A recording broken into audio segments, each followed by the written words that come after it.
to talk a little bit about getting into contact staff. So this isn't really going to have anything to do with the contact staff. It's more the things I wish I had known before I got into contact staff.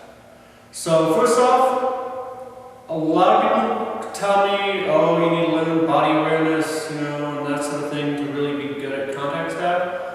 I would say that comes with learning contact staff. Don't focus on it in the beginning, because the thing that's going to help you the most is just being able to do tricks. It's also going to be what keeps you entertained.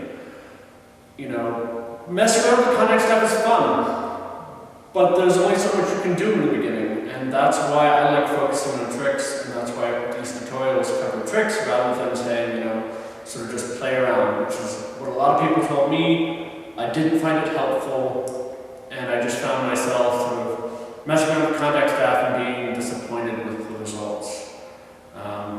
That's my opinion. I know there are many people out there who disagree with me, but if you like learning tricks, then the tutorials we have over at Flowarts.me is super useful. If not, play around, learn new things.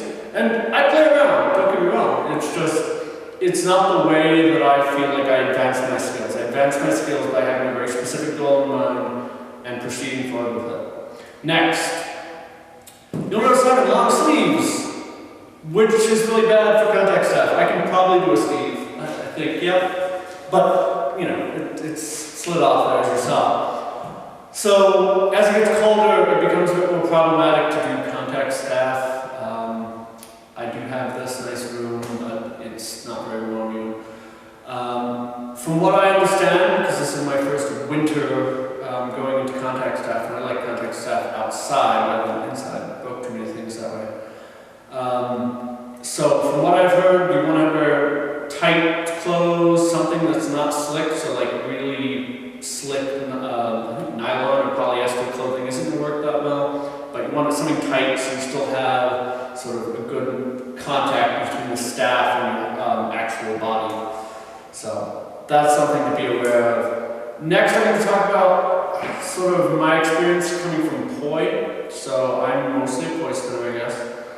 And I find poi really intuitive. It makes a lot of sense to me. I can kind of figure out where everything's going because you have these 2 points and they usually make circles and it's very obvious.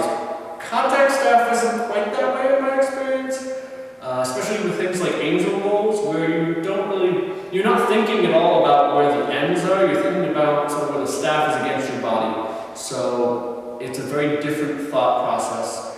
And going back to what I originally said, body awareness, it takes a lot longer to learn the tricks because you're manipulating it with your whole body, which isn't the same as manipulating with your hands.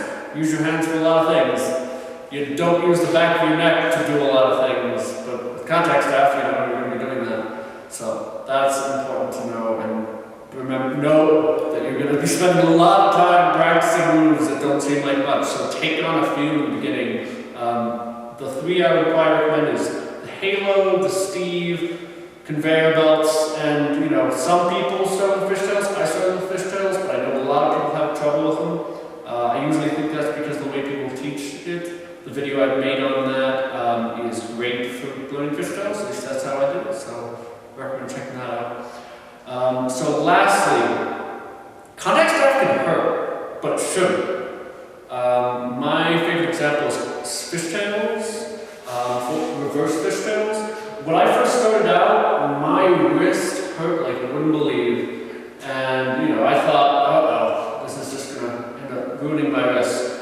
But my belief with contact staff is anything you do, there should be no pain if you're doing it right. Don't get me wrong, there's going to be stress learning these moves because you're going to be moving your body in ways that you don't usually do. But if you're doing fishtails and you're just finding your wrist is killing you or something, reevaluate how you're doing it, try to slow it down and figure out if you can control it in a slightly different way that's going to make it more comfortable, things like that. This is contact staff. It's sort of a graceful mix, of controlling with your body and using the momentum of the staff. You're not trying to just brute force this. You're trying to sort of go along with the staff. So I hope some of those things have been helpful in getting into contact staff. I just wanted to know those things when I got started, but I had to learn them the hard way. And I figured someone else out there must go, how do I get started? So this is that tutorial sort of thing. Have a good day.